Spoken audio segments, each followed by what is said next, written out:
Две лица со мотор почнале да пукаат кон 31-годишниот Алајдин Сулејмани среде бел ден кај Битпазар, соопшти денеска МВР, и сепак не се работело за пристрелка меѓу две групи од 5 до 6 лица, како што беше вчера објавено.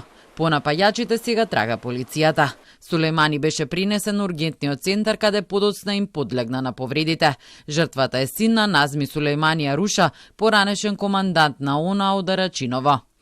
Полициски службеници од полициската станица Битпазар и полициски службеници од единицата за интервентна полиција излегле на местото и било констатирано дека се работи за престрелка помеѓу две лица кои со мотор дошле и почнале да пукаат кон лице кое било веќе на локацијата, при што АС-31 од Скопје се здобил со прострелна рана и е пренесен во комплексот клиники Мајка Тереза, каде што околу 16 часот починал.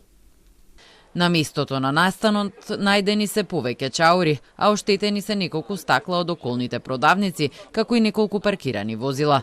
Тие денеска сведочат за вчерашното убиство. Од МВР вела дека се преземаат оперативни тактички мерки за пронаоѓање на лицата и за расчистување на случајот. Увид на местото на вчерашната престрелка кај Битпазар околу 14 часот изврши и дежурен јавен обвинител. Од лице место се прибрани траги кои ќе бидат предмет на вештачење. Врз телото на починатиот ќе биде извршена обдукција. По наредба на јавен обвинител се обезбедуваат снимки од видео надзор од околните објекти. Се издаваат сите потребни наредби и насоки за идентификација на инволвираните и целосно расчистување на настанот. Се уште не се знаат причините за убиството на Сулејмани.